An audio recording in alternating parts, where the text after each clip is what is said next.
Dampak makanan halal terhadap kecerdasan emosional, moral, dan rasional (IQ), perspektif Islam dan sains. Apa yang kita makan, itulah cara kita berpikir. Manusia sering berbicara tentang kecerdasan, seolah ia hanya lahir dari pendidikan, genetika, dan latihan berpikir.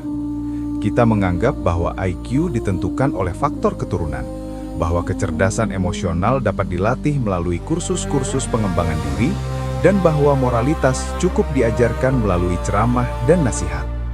Namun, perspektif ini melupakan satu faktor mendasar yang justru bekerja paling awal dan paling konsisten dalam membentuk siapa diri kita: makanan. Jauh sebelum akal bekerja, jauh sebelum pendidikan formal dimulai, dan jauh sebelum seseorang mendapatkan nasihat moral pertama dalam hidupnya, tubuh telah lebih dahulu menerima apa yang masuk ke dalamnya.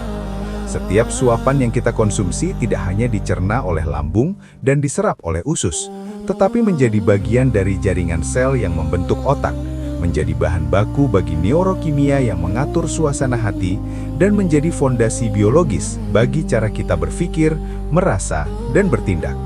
Inilah realitas yang sering terabaikan dalam diskursus modern tentang kecerdasan, namun justru menjadi perhatian utama dalam ajaran Islam sejak 14 abad yang lalu. Islam, sebagai agama yang sempurna dan menyeluruh, tidak pernah memisahkan antara makanan dan kesadaran, tidak memisahkan antara gizi dan moral, dan tidak memisahkan antara apa yang halal dengan kejernihan akal.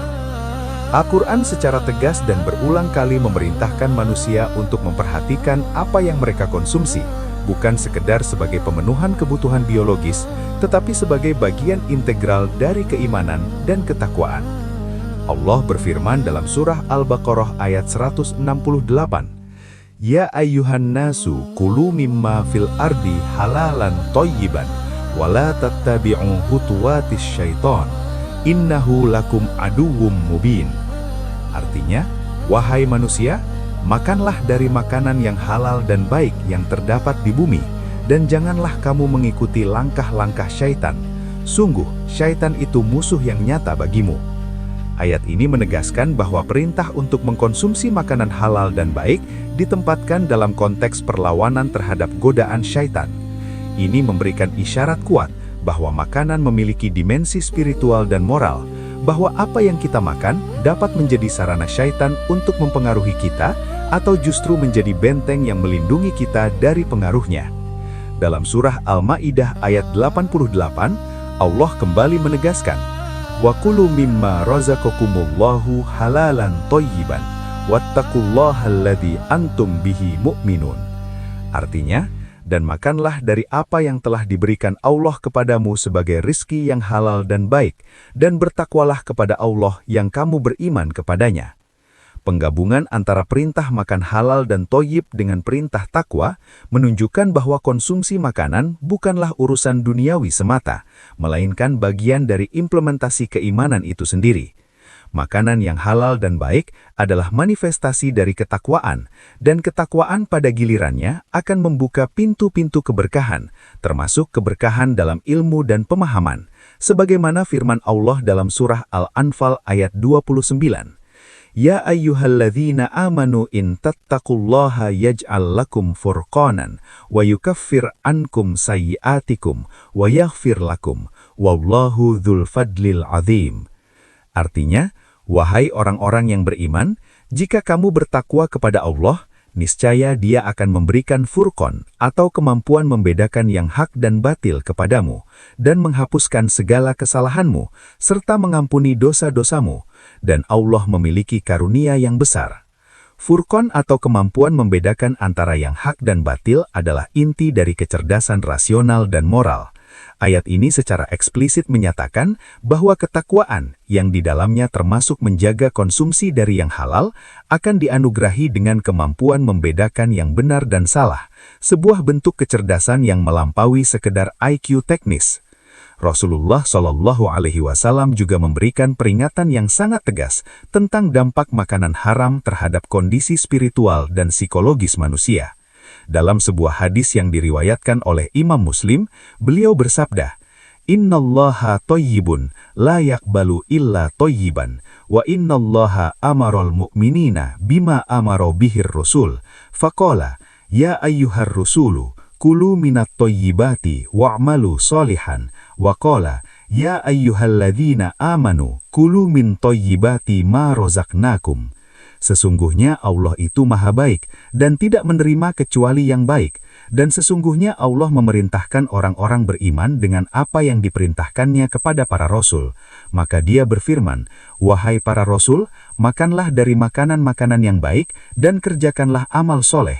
Dan dia berfirman, wahai orang-orang yang beriman, makanlah dari makanan-makanan yang baik yang kami rezekikan kepadamu. Hadis ini menunjukkan hubungan langsung antara makanan yang dikonsumsi dengan kualitas amal perbuatan. Makanan yang baik menjadi prasyarat bagi diterimanya amal, dan dengan perluasan makna menjadi prasyarat bagi lahirnya pemikiran-pemikiran yang baik dan keputusan-keputusan yang benar. Dalam hadis lain yang diriwayatkan oleh At-Tirmidzi, Rasulullah SAW bersabda, "Kullu lahmin nabata min suhtin fannaru aula bihi." Setiap daging yang tumbuh dari sesuatu yang haram, maka neraka lebih pantas baginya.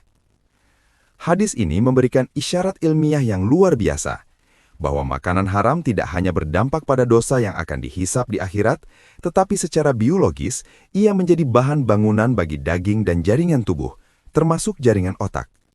Daging yang tumbuh dari sumber haram akan membentuk sel-sel, mempengaruhi neurokimia, dan pada akhirnya membentuk karakter dan perilaku. Ini adalah pemahaman yang baru belakangan ini dikonfirmasi oleh ilmu pengetahuan modern tentang epigenetik dan nutrisi, bahwa makanan memang mempengaruhi ekspresi gen dan pembentukan karakter. Dalam video ini, kita tidak akan membahas halal sebatas hukum fikih yang kering, bukan sekedar daftar makanan apa yang boleh dan tidak boleh dikonsumsi menurut mazhab tertentu. Kita akan menelusuri bagaimana makanan halal bekerja secara diam-diam, namun sangat mendalam dalam membentuk manusia secara utuh. Bagaimana ia menenangkan gejolak emosi dan menata perasaan, bagaimana ia mengarahkan kompas moral agar tetap peka terhadap kebenaran, dan bagaimana ia menjaga ketajaman logika serta kecerdasan rasional agar tetap jernih dan tidak mudah dikaburkan oleh hawa nafsu. Karena ternyata, apa yang kita makan tidak hanya membangun jaringan otot dan tulang, tidak hanya menentukan kesehatan jantung dan pencernaan, tetapi juga membangun cara kita merasa, cara kita menilai, dan cara kita berpikir. Makanan adalah arsitek diam-diam dari kepribadian manusia, dan konsep halalan thayyiban dalam Islam adalah cetak biru sempurna untuk membangun manusia yang unggul secara emosional, moral, dan intelektual.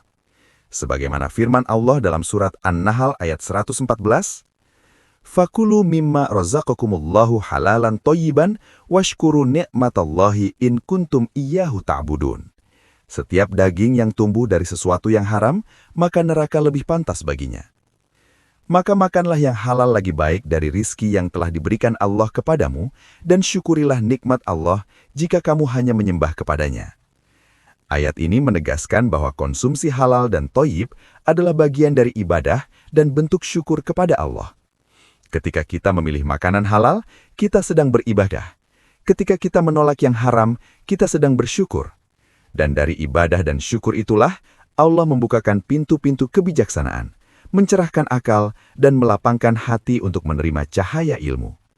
Inilah fondasi yang akan kita bangun bersama dalam pembahasan-pembahasan selanjutnya. Bahwa kecerdasan sejati tidak mungkin tumbuh subur di tanah yang dipupuk dengan barang haram. Dan kejernihan berpikir adalah buah langsung dari kesucian apa yang masuk ke dalam tubuh. Sebagaimana pepatah Arab yang masyhur, Al-aqlu as-salimu fil jismi salim. Akal yang sehat terdapat dalam tubuh yang sehat. Dan tubuh yang sehat tidak mungkin terbangun dari makanan yang haram dan rusak.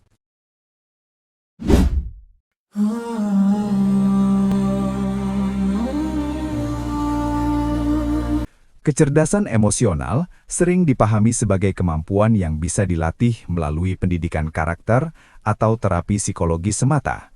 Namun, Islam mengajarkan paradigma yang lebih holistik. Kecerdasan emosional bersumber dari hati, dan kondisi hati sangat ditentukan oleh apa yang kita konsumsi setiap hari. Konsep halalan thayyiban dalam Al-Quran bukan sekedar standar keamanan pangan, melainkan mekanisme psikospiritual yang dirancang untuk memelihara kejernihan emosi dan ketenangan jiwa. Rasulullah Shallallahu Alaihi Wasallam secara tegas mengaitkan makanan haram dengan kerasnya hati, sebuah kondisi yang dalam psikologi modern dikenal sebagai emotional blunting atau kebas emosi, di mana seseorang kehilangan kemampuan untuk merasakan empati, ketenangan, dan kepekaan spiritual. Hadis tentang daging yang tumbuh dari makanan haram lebih pantas bagi neraka sebenarnya memberikan isyarat ilmiah bahwa makanan tidak berhenti dicerna di perut, tetapi menjadi bahan bangunan bagi sel-sel tubuh yang pada akhirnya membentuk jaringan saraf, mempengaruhi neurokimia otak, dan membentuk kepribadian serta cara kita merespons berbagai situasi emosional. Dalam tradisi keilmuan Islam, hati atau qalb diposisikan sebagai pusat kesadaran spiritual sekaligus pengendali emosi dan intuisi moral. Ibnu Qayyim al-Jauziyah dalam Ikhafat al-Lahfan menjelaskan secara rinci bahwa hati yang sehat atau qalbun salim adalah hati yang terbebas dari penyakit-penyakit emosional seperti hasad, dendam, gelisah, dan mudah marah. Dan semua penyakit ini dapat dipicu atau diperparah oleh konsumsi makanan yang haram dan tidak baik. Makanan halal berfungsi sebagai bahan bakar murni yang menjaga hati tetap dalam kondisi optimal untuk menjalankan fungsinya. Muraqabah atau kesadaran akan pengawasan Allah yang menjadi dasar pengendalian diri, tafakur atau perenungan yang melahirkan kesabaran, dan syukur yang menumbuhkan optimisme serta ketenangan batin. Sebaliknya, makanan haram diibaratkan sebagai karat yang secara bertahap menggerus sensitivitas spiritual dan emosional hati, membuatnya keras dan tumpul terhadap stimulus-stimulus kebaikan. Ilmu pengetahuan modern, khususnya neuroscience dan psikoneuroimunologi, semakin mengungkap validitas ajaran Islam ini melalui berbagai mekanisme biologis. Yang pertama adalah sistem neurotransmitter, di mana otak manusia mengandalkan keseimbangan zat-zat kimia seperti serotonin, dopamin, dan GABA untuk mengatur suasana hati. Serotonin, yang dikenal sebagai hormon kebahagiaan dan ketenangan, diproduksi dari asam amino triptofan yang banyak terdapat pada daging halal yang disembelih dengan menyebut nama Allah, kurma, dan biji-bijian.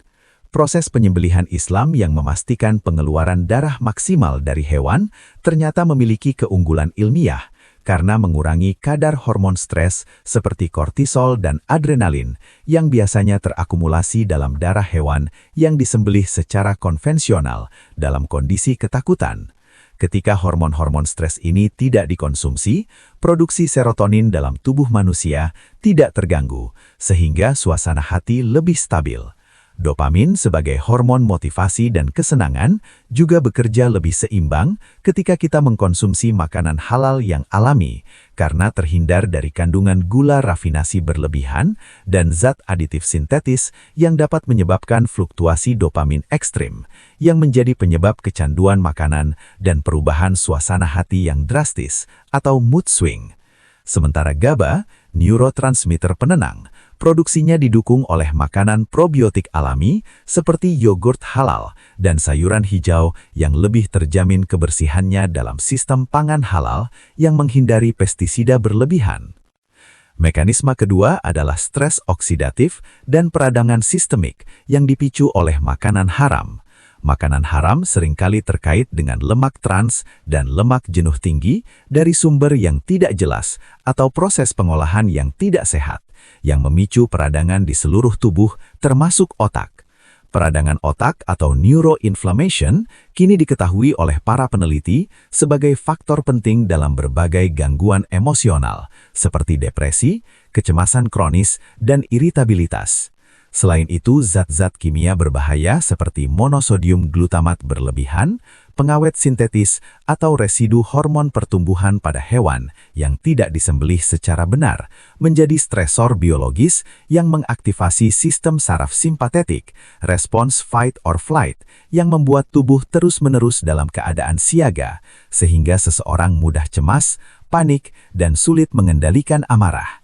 darah yang tertahan pada daging tidak halal juga mengandung kadar asam urat dan toksin tinggi yang dalam jangka panjang dapat mengganggu fungsi sirkulasi dan suplai oksigen ke otak, yang pada gilirannya mengurangi kapasitas korteks prefrontal dalam regulasi emosi. Mekanisme ketiga yang paling menarik adalah koneksi sumbu usus otak atau gut-brain axis.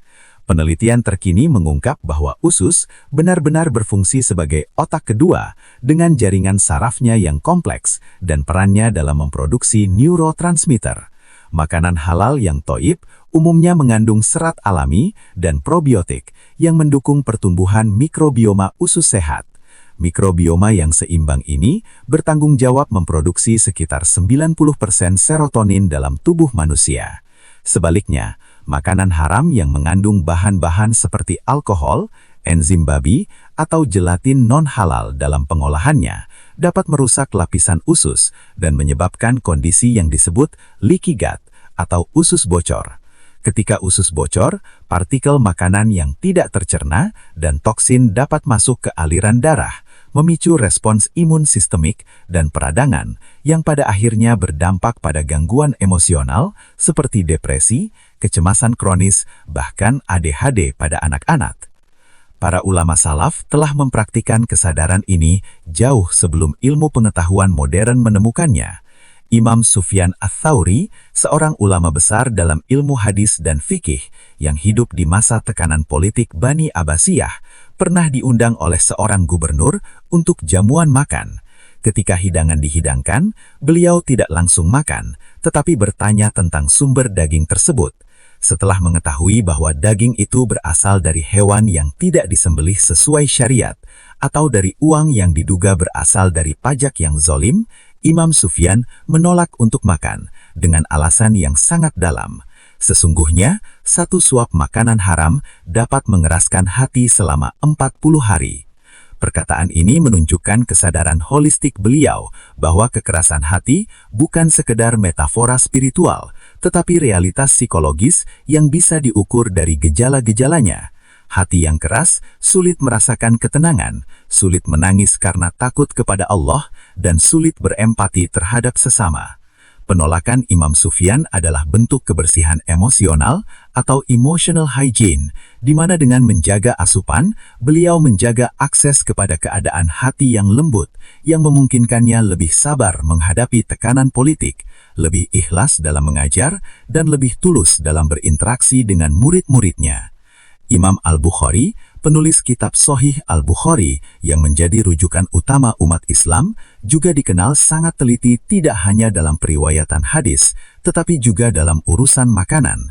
Beliau pernah melakukan perjalanan jauh hanya untuk memverifikasi kehalalan sepotong roti yang diberikan oleh seorang perawi hadis. Bagi Imam Al-Bukhari, kehalalan makanan terkait langsung dengan kejernihan pikiran dan ketepatan ingatan, dua komponen yang juga esensial untuk regulasi emosi, seperti kemampuan mengingat konsekuensi sebelum marah, atau kemampuan merenungkan dampak dari suatu tindakan emosional. Para ulama salaf lainnya, seperti Imam Ahmad bin Hanbal, juga rutin melakukan puasa sunnah, bukan hanya sebagai ibadah, namun sebagai detoksifikasi emosional. Puasa membersihkan tubuh dari residu makanan yang mungkin mengandung unsur syubhat, menstabilkan gula darah yang sangat mempengaruhi mood, dan melatih kesabaran secara langsung, sebuah latihan intensif untuk meningkatkan kecerdasan emosional. Dampak nyata dari konsumsi halal terhadap kecerdasan emosional dapat diamati dalam kehidupan sehari-hari. Makanan halal meningkatkan regulasi emosi, yaitu kemampuan untuk tidak bereaksi impulsif terhadap situasi yang memicu amarah atau kekecewaan. Jiwa yang tenang karena asupan halal memungkinkan seseorang untuk mengambil jeda emosional, sebagaimana diajarkan dalam hadis, "Jika kamu marah, duduklah. Jika masih marah, berbaringlah." Makanan halal juga meningkatkan empati atau ta'atuf, karena makanan yang berasal dari sumber etis meningkatkan kesadaran terhadap hak-hak makhluk lain dan menumbuhkan sensitivitas terhadap penderitaan orang lain. Nutrisi yang baik dari makanan halal juga mendukung sistem saraf yang lebih tahan terhadap tekanan hidup, sehingga seseorang lebih resilien dan mengurangi resiko gangguan kecemasan dan depresi. Sebaliknya, makanan haram memicu hiperreaktivitas emosional seperti mudah marah, sensitif berlebihan, dan sulit memaafkan akibat ketidakseimbangan kimia otak dan beban toksik dalam tubuh.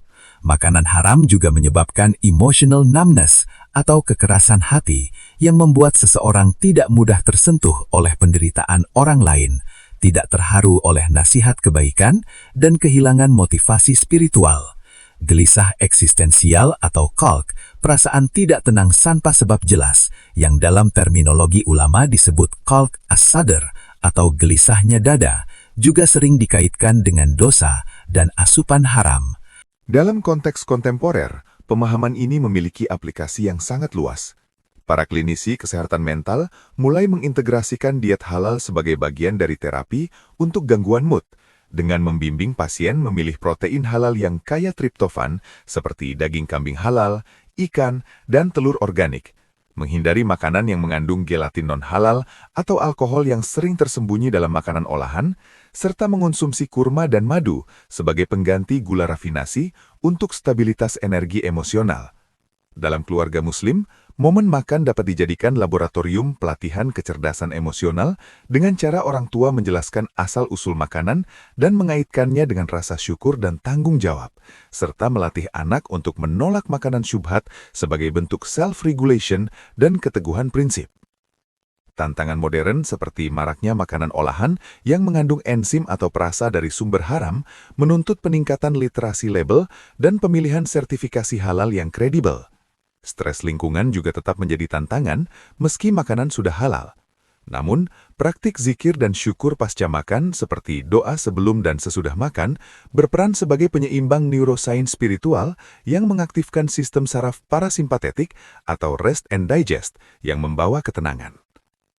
Makanan halal, dengan demikian, bukan sekedar urusan legal formal tentang boleh atau tidaknya suatu makanan dikonsumsi menurut syariat. Ia adalah infrastruktur biokimia untuk membangun kecerdasan emosional manusia. Dari sudut pandang Islam, ia adalah syarat mutlak untuk memiliki hati yang lembut dan tenang. Dari sudut sains, ia adalah fondasi untuk keseimbangan neurotransmitter dan kesehatan usus yang menjadi prasyarat stabilitas emosi. Teladan ulama salaf menunjukkan bahwa disiplin dalam halal adalah investasi jangka panjang untuk stabilitas jiwa, ketangguhan menghadapi cobaan, dan kedalaman empati. Jika kita menginginkan masyarakat yang lebih sabar, lebih pengasih, dan lebih mampu mengendalikan emosinya, maka pendidikan tentang kehalalan makanan harus menjadi prioritas yang tidak kalah pentingnya dari pendidikan moral langsung. Sebagaimana dikatakan para sufi, hati itu seperti cermin. Makanan haram adalah karatnya, sementara makanan halal adalah pembersihnya. Maka, membersihkan cermin hati dari karat harus dimulai dari meja makan, karena dari sanalah perasaan-perasaan kita dibentuk. Dari sanalah karakter emosional kita dibangun.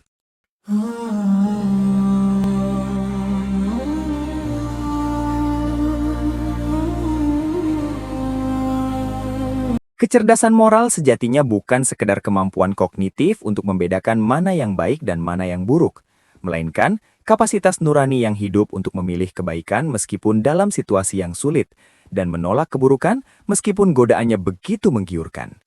Dalam kosmologi Islam, nurani ini bersemayam di dalam hati atau qalb yang berfungsi seperti radar moral yang peka terhadap cahaya kebenaran dan gelapnya kebatilan. Hati yang sehat akan secara otomatis bergetar ketika mendengar kebenaran dan merasa tidak nyaman ketika mendekati kemungkaran, sebagaimana tubuh akan berkeringat ketika kepanasan dan menggigil ketika kedinginan, sebuah mekanisme alami yang melindungi manusia dari kehancuran moral. Namun, mekanisme alami ini bisa rusak, dan salah satu perusak utamanya adalah makanan haram. Dalam perspektif ini, makanan haram bukan sekedar pelanggaran hukum fikih yang berdampak pada dosa dan pahala, tetapi merupakan serangan langsung terhadap pusat komando moral manusia, melumpuhkan radar hati sehingga ia tidak lagi peka terhadap stimulus-stimulus kebajikan.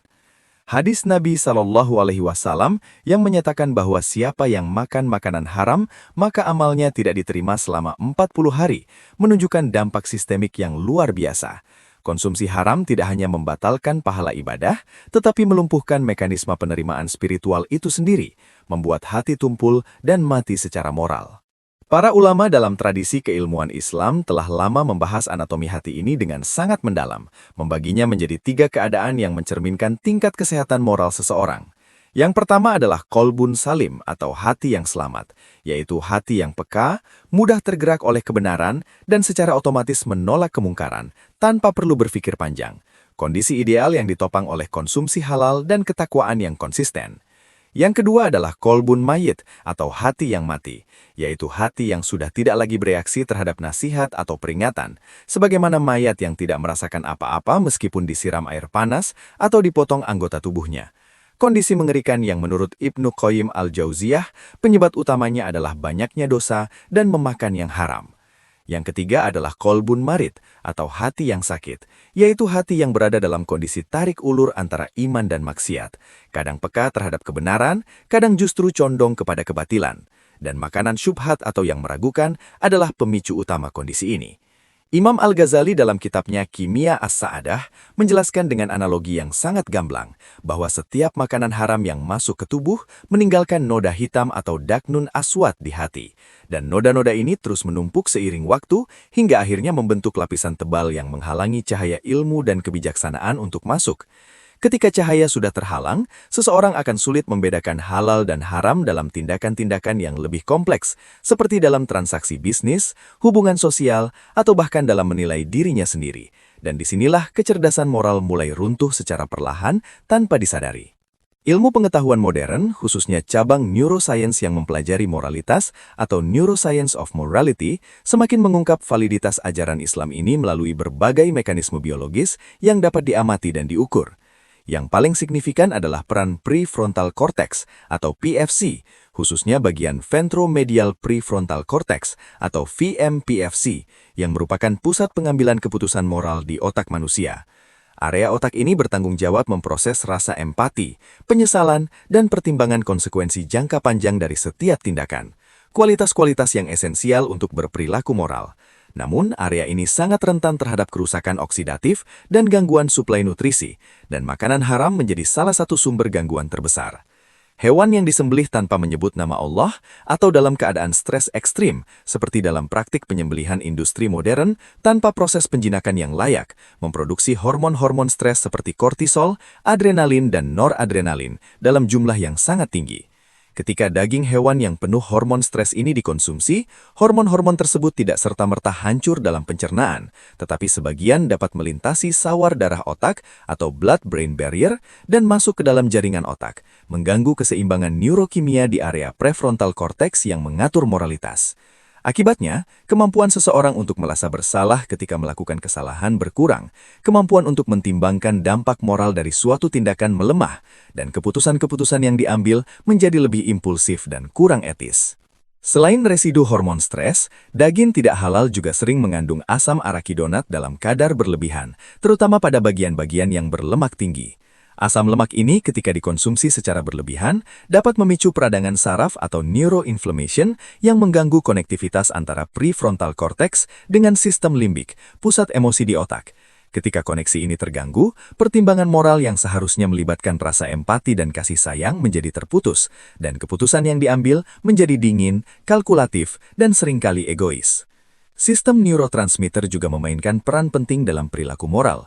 Serotonin yang rendah misalnya, dalam berbagai penelitian dikaitkan dengan peningkatan perilaku impulsif dan agresif, serta penurunan kepatuhan terhadap norma-norma sosial. Makanan haram yang diproses secara tidak alami seringkali kekurangan prekursor serotonin, yaitu triptofan, sehingga produksi serotonin dalam tubuh terganggu.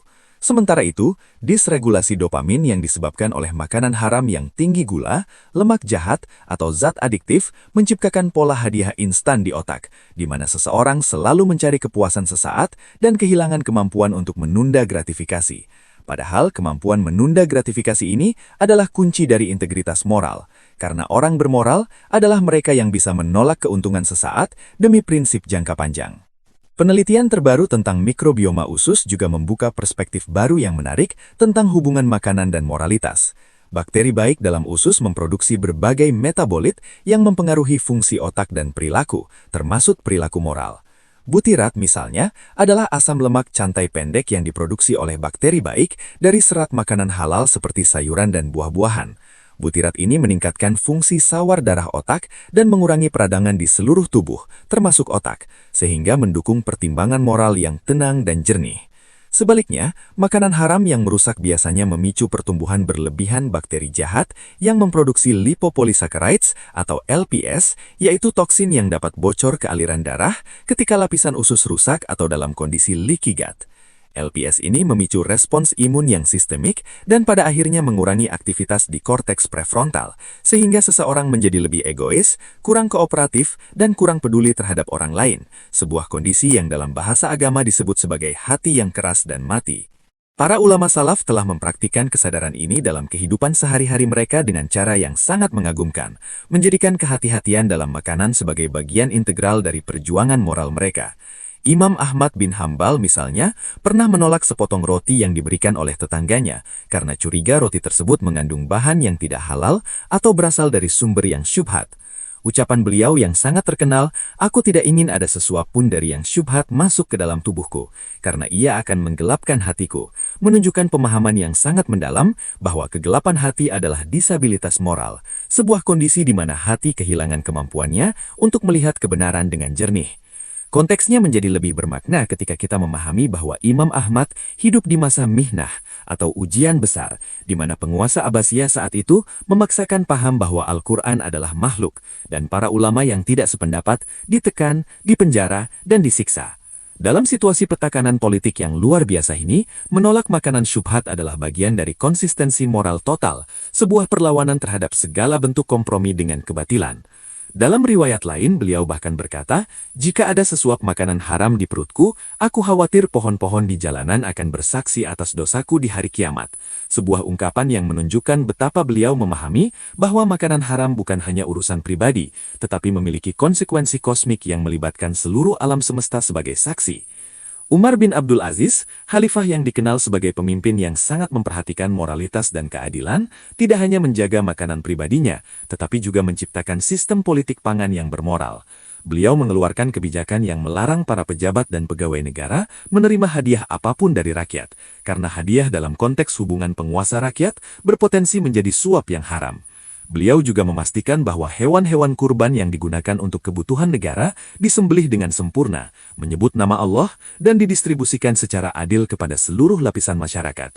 Kebijakan-kebijakan ini tidak hanya membangun kepercayaan sosial antara rakyat dan penguasa, tetapi juga menciptakan akuntabilitas moral di tingkat masyarakat, di mana setiap orang memahami bahwa kehalalan bukan hanya tanggung jawab individu, tetapi juga tanggung jawab kolektif dan struktural.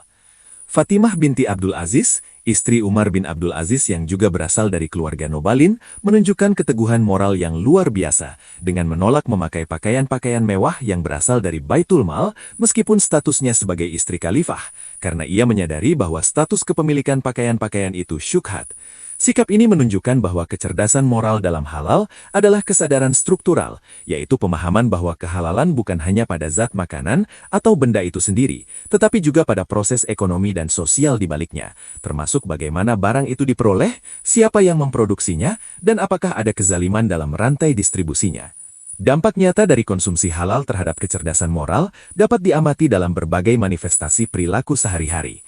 Makanan halal membangun integritas atau istiqomah, karena konsistensi dalam memilih halal setiap hari melatih otot moral untuk jujur dan teguh dalam situasi-situasi lain, seperti dalam ujian akademik ketika ada kesempatan mencontek, dalam laporan keuangan ketika ada peluang korupsi, atau dalam hubungan sosial ketika ada godaan untuk berbohong. Makanan halal juga menumbuhkan tanggung jawab sosial atau mas'uliyah ijtimaiyah, karena kesadaran bahwa makanan halal harus memenuhi kriteria thayyib atau baik, mendorong seseorang untuk peduli terhadap kesejahteraan hewan sebelum disembelih, keadilan bagi para petani dan produsen, serta kelestarian lingkungan dari limbah dan polusi. Yang paling penting, makanan halal memelihara kepekaan diri atau murakabah an-nafs, di mana setiap kali seseorang menolak yang haram atau yang syubhat, ia sedang melakukan self-audit moral, mengingatkan dirinya bahwa Allah selalu mengawasi, dan bahwa setiap suapan akan dipertanggungjawabkan. Sebaliknya, Makanan haram menghasilkan desensitisasi moral atau taktil al-wijdan, yaitu kondisi di mana rasa bersalah semakin tumpul seiring seringnya mengonsumsi yang haram. Dalam psikologi modern ini disebut sebagai moral habituation, di mana seseorang menjadi terbiasa dengan pelanggaran sehingga tidak lagi merasa bersalah. Makanan haram juga memicu rasionalisasi dosa atau talbis al-haram, di mana otak secara otomatis mencari pembenaran untuk tindakan yang salah, seperti berpikir, ini cuma sedikit kok, atau semua orang juga melakukan hal yang sama, atau yang penting niat saya baik. Dan dalam fikih, ini adalah awal dari istihlal, yaitu menganggap halal sesuatu yang sebenarnya haram. Defisit empati atau adam at-ta'atuf juga menjadi konsekuensi logis dari konsumsi haram, karena hormon-hormon stres dari makanan haram mengganggu sistem limbik yang mengatur kemampuan kita untuk memahami dan merasakan penderitaan orang lain, sehingga seseorang menjadi lebih mudah mengeksploitasi, menzalimi, atau mengabaikan hak-hak orang lain. Dalam konteks kontemporer, pemahaman ini memiliki implikasi yang sangat luas dan aplikasi yang praktis. Di dunia pendidikan, kita dapat mengembangkan kurikulum berbasis halal yang saya sebut sebagai From Farm to Fork dengan nilai, di mana anak-anak diajak untuk menelusuri rantai pasokan makanan dari hulu ke hilir, memahami bahwa memilih coklat yang bersertifikat halal misalnya adalah bentuk pencegahan terhadap praktis pekerja anak di perkebunan kakao, atau bahwa memilih daging halal adalah bentuk kepedulian terhadap kesejahteraan hewan. Simulasi-simulasi dilema moral juga dapat diberikan kepada siswa, seperti skenario apakah mereka akan menerima beasiswa dari perusahaan yang diketahui sumber dananya haram atau meragukan. Latihan-latihan semacam ini mengasah moral reasoning atau penalaran moral yang sangat diperlukan dalam kehidupan modern yang kompleks. Sertifikasi halal juga perlu direformasi dari sekedar logo legal menjadi gerakan moral yang lebih substansial dengan memasukkan audit moral dalam proses sertifikasi. Apakah produsen membayar karyawan dengan upah yang adil? Apakah proses produksinya ramah lingkungan?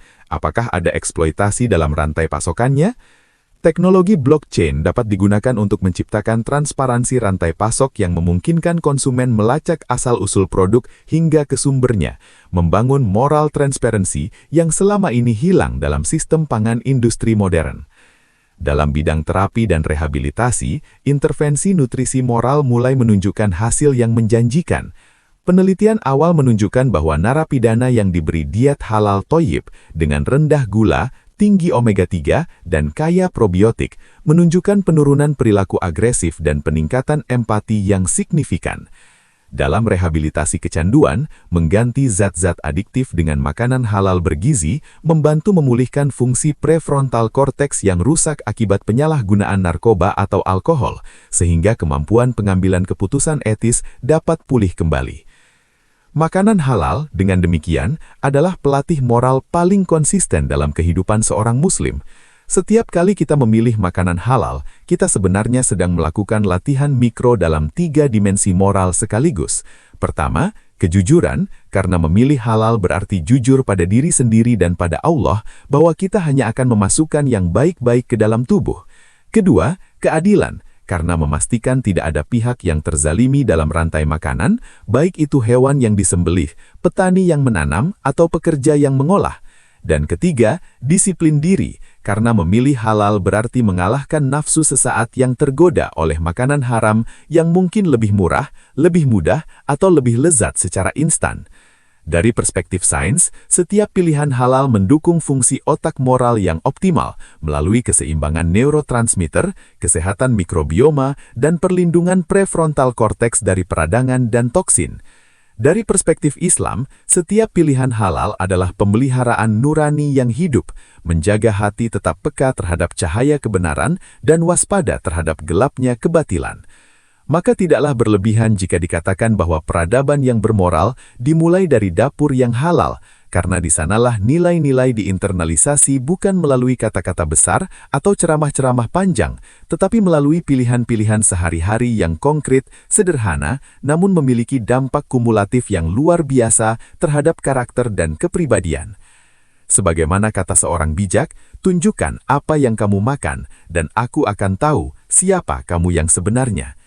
Dalam konteks Islam, ungkapan itu dapat diparafrasekan menjadi, tunjukkan apa yang kamu makan, dan aku akan tahu seberapa hidup nuranimu, seberapa pekah hatimu, dan seberapa kuat komitmen moralmu.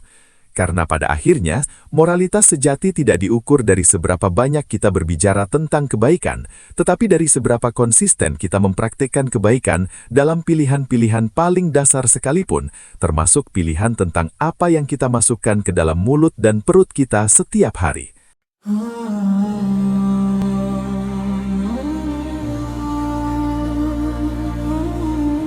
Akal adalah anugerah tertinggi yang diberikan Allah kepada manusia, yang dengannya kita mampu memahami ayat-ayatnya, menyingkap rahasia alam semesta, dan membedakan antara kebenaran dan kebatilan.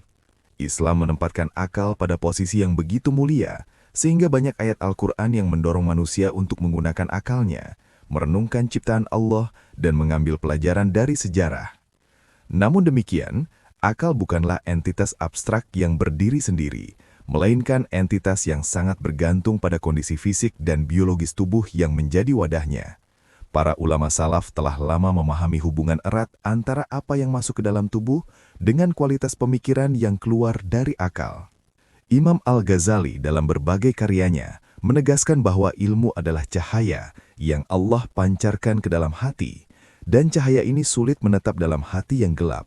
Kegelapan yang salah satu sumber utamanya adalah makanan yang tidak bersih dan haram. Pernyataan ini bukan sekedar retorika spiritual, tetapi sebuah kebenaran empiris yang baru berabad-abad kemudian dibuktikan oleh ilmu pengetahuan modern, bahwa nutrisi memang mempengaruhi struktur dan fungsi otak, bahwa zat-zat beracun dalam makanan benar-benar dapat mengganggu proses kognitif, dan bahwa cara makanan diperoleh serta diproses memiliki dampak biologis yang nyata terhadap kemampuan berpikir. Dalam perspektif sains modern, kecerdasan rasional atau intelligence quotient (IQ) bukanlah sesuatu yang tetap dan tidak berubah, melainkan kapasitas yang sangat dipengaruhi oleh berbagai faktor lingkungan, termasuk nutrisi.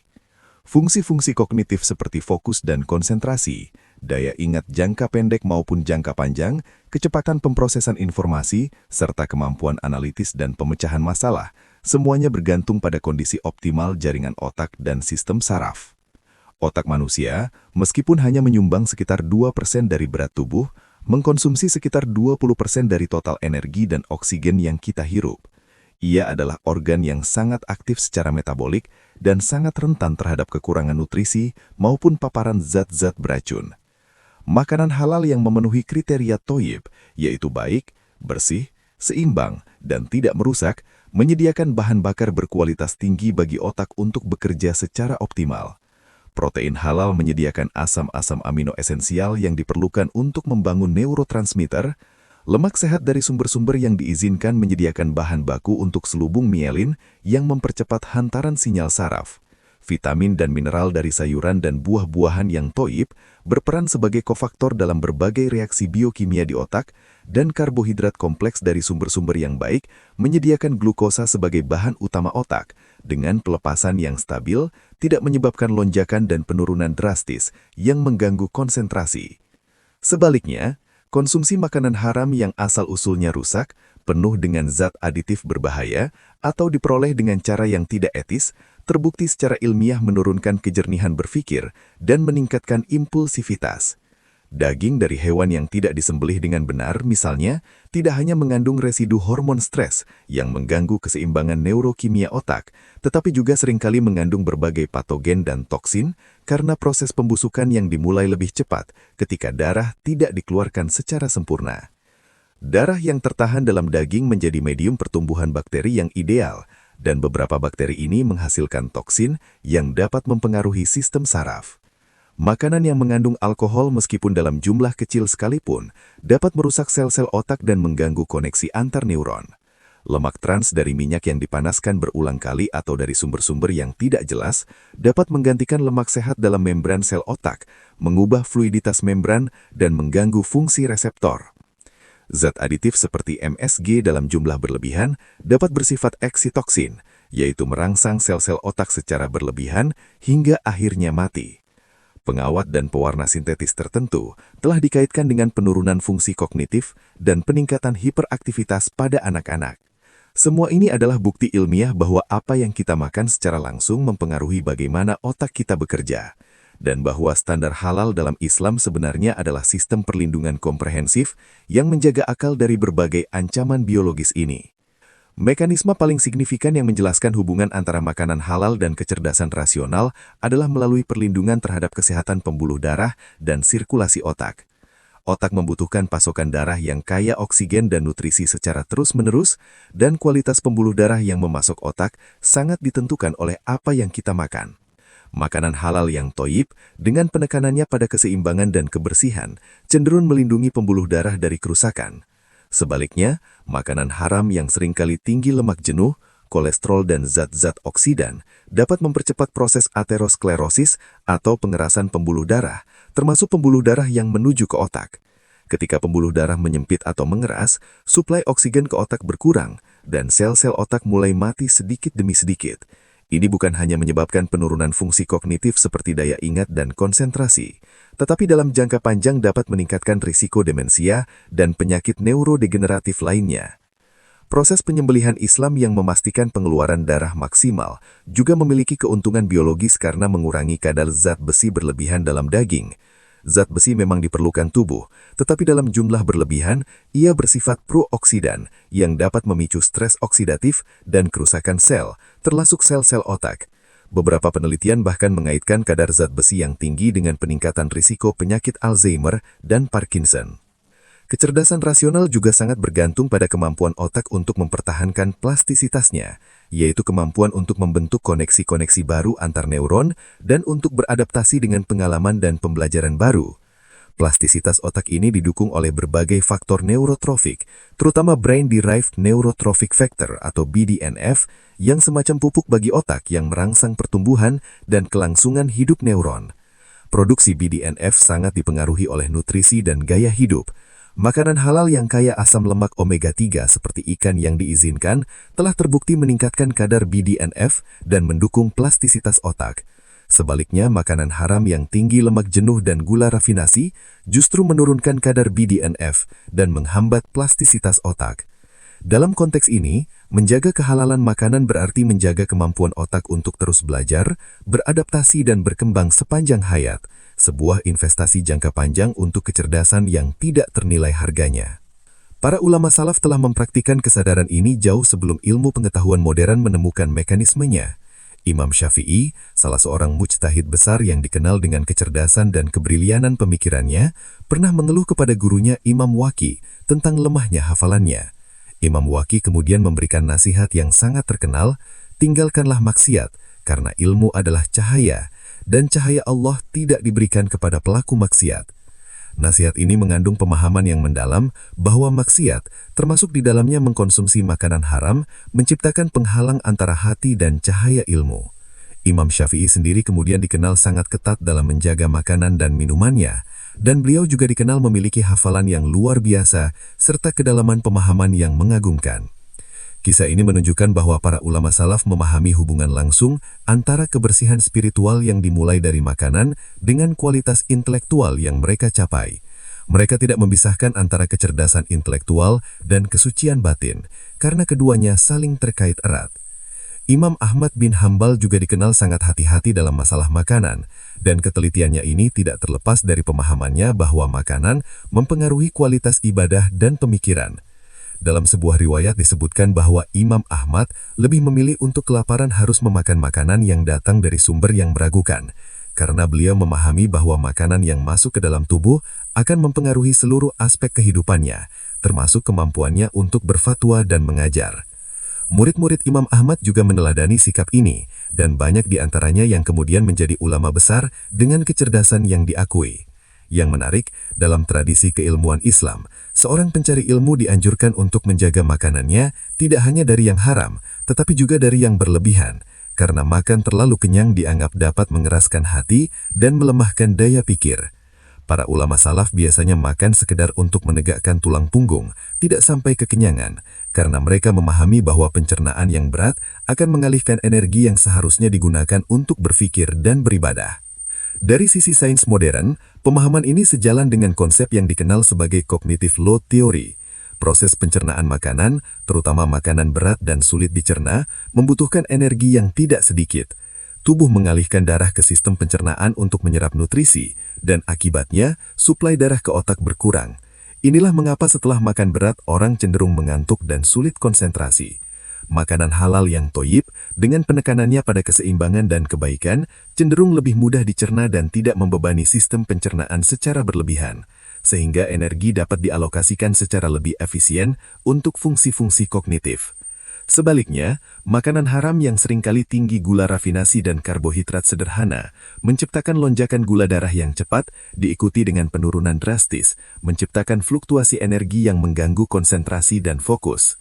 Makanan halal juga berperan penting dalam menjaga keseimbangan elektrolit dan hidrasi otak. Dehidrasi sekecil apapun dapat mengganggu fungsi kognitif, dan makanan yang terlalu salin atau terlalu manis dapat mengganggu keseimbangan cairan tubuh. Makanan halal yang toyib mendorong konsumsi makanan dalam bentuk alami dengan kandungan air yang cukup, serta menghindari zat-zat yang bersifat dehidratif seperti alkohol dan kafein berlebihan. Yang tidak kalah penting adalah peran makanan halal dalam menjaga kesehatan mitokondria, yaitu pembangkit energi di dalam sel-sel otak. Mitokondria mengubah nutrisi menjadi energi yang digunakan sel untuk berfungsi. Makanan haram yang mengandung berbagai toksin dan radikal bebas dapat merusak mitokondria, mengurangi produksi energi, dan pada akhirnya menurunkan kinerja kognitif. Makanan halal yang kaya antioksidan dari sumber-sumber alami melindungi mitokondria dari kerusakan oksidatif dan memastikan pasokan energi yang cukup untuk aktivitas mental yang intens. Namun yang paling penting untuk dipahami adalah bahwa menjaga kehalalan makanan bukan hanya agar seseorang menjadi pintar dalam arti kognitif semata, tetapi agar kepintarannya menjadi jernih, tidak licik, dan tidak destruktif. Dalam sejarah, kita melihat banyak orang cerdas yang menggunakan kecerdasannya untuk menipu, mengeksploitasi, dan merusak. Kecerdasan seperti ini, dalam perspektif Islam, bukanlah kecerdasan sejati, melainkan kepintaran yang buta, akal yang terpisah dari hati, cerdas secara teknis tetapi tumpul secara moral. Akal yang sehat dalam konsepsi Islam adalah akal yang mampu membedakan antara yang hak dan yang batil, yang digunakan untuk mendekatkan diri kepada Allah, bukan untuk menjauh darinya, yang membawa manfaat bagi sesama, bukan mudarat. Inilah mengapa menjaga kehalalan makanan adalah bentuk perlindungan terhadap IQ, melindungi agar kecerdasan yang diberikan Allah tetap berada pada jalur yang benar, tidak menyimpang menjadi alat kejahatan. Makanan halal memelihara koneksi antara akal dan hati, antara kecerdasan intelektual dan kecerdasan spiritual, sehingga seseorang tidak hanya pandai secara kognitif, tetapi juga bijaksana dalam menggunakan kepandaiannya. Dalam konteks pendidikan dan pengembangan sumber daya manusia, pemahaman ini memiliki implikasi yang sangat praktis. Jika kita menginginkan generasi yang cerdas secara intelektual, kita tidak bisa hanya fokus pada kurikulum, metode pengajaran, dan fasilitas belajar. Kita juga harus memperhatikan apa yang masuk ke dalam tubuh para peserta didik. Program makanan sehat di sekolah-sekolah, misalnya, bukan sekedar urusan gizi, tetapi juga urusan kecerdasan. Memastikan bahwa makanan yang disediakan di kantin sekolah adalah halal dan toyib, bebas dari zat-zat aditif berbahaya, dan berasal dari sumber yang etis adalah investasi jangka panjang untuk kualitas sumber daya manusia. Para orang tua juga perlu memahami bahwa memberikan makanan halal kepada anak-anak bukan hanya tanggung jawab agama, tetapi juga tanggung jawab intelektual. Masa kanak-kanak adalah periode emas perkembangan otak, dan apa yang dikonsumsi pada masa ini akan menentukan arsitektur otak untuk seumur hidup. Memberikan makanan yang syubhat atau haram kepada anak-anak berarti menghambat potensi intelektual mereka, menanamkan bibit-bibit kebodohan dalam tubuh yang sedang tumbuh. Di tingkat masyarakat, kesadaran kolektif tentang hubungan antara makanan halal dan kecerdasan rasional dapat mendorong transformasi sistem pangan yang lebih luas. Masyarakat yang cerdas adalah masyarakat yang sadar bahwa makanan murah tapi tidak jelas asal-usulnya sebenarnya adalah kemewahan semu, karena biaya jangka panjangnya berupa penurunan kualitas sumber daya manusia jauh lebih mahal daripada penghematan sesaat. Industri makanan perlu didorong untuk tidak hanya memenuhi standar halal formal, tetapi juga standar toyib yang lebih tinggi, termasuk transparansi rantai pasok, praktik produksi yang etis, dan kandungan nutrisi yang optimal. Pemerintah perlu membuat kebijakan yang melindungi masyarakat dari makanan-makanan yang merusak akal, seperti pelarangan zat-zat adiktif berbahaya dalam makanan, pengawasan ketat terhadap bahan baku impor, dan edukasi publik tentang pentingnya makanan halal dan thoyyib untuk kecerdasan bangsa. Pada akhirnya, menjaga kehalalan makanan adalah bentuk ikhtiar untuk memuliakan akal yang Allah anugerahkan. Akal adalah instrumen untuk mengenal Allah, untuk memahami ayat-ayatnya yang terhampar di alam semesta, dan untuk menjalankan amanah sebagai khalifah di muka bumi. Ketika kita memasukkan makanan haram ke dalam tubuh, kita tidak hanya mencemari fisik, tetapi juga mengotori instrumen paling berharga yang kita miliki. Sebaliknya, ketika kita konsisten memilih yang halal dan thoyyib, kita sedang merawat instrumen ini, menjaganya agar tetap tajam dan jernih, siap digunakan untuk tujuan-tujuan mulia yang Allah kehendaki. Sebagaimana pisau yang tajam akan berguna jika digunakan untuk memotong sesuatu yang bermanfaat, tetapi menjadi sangat berbahaya jika jatuh ke tangan yang salah, demikian pula akal yang tajam. Makanan halal menjaga agar akal yang tajam itu tetap berada di tangan yang benar, digunakan untuk kebaikan dan membawa berkah bagi pemiliknya dan bagi seluruh alam. Inilah makna terdalam dari menjaga kehalalan untuk kecerdasan rasional, bukan hanya agar kita pintar, tetapi agar kepintaran kita menjadi rahmat, bukan petaka. Bukan hanya agar kita cerdas menghitung, tetapi agar kita cerdas membedakan yang hak dan yang batil, yang benar dan yang salah, yang membawa manfaat dan yang membawa mudarat. Penutup, halal sebagai fondasi peradaban cerdas.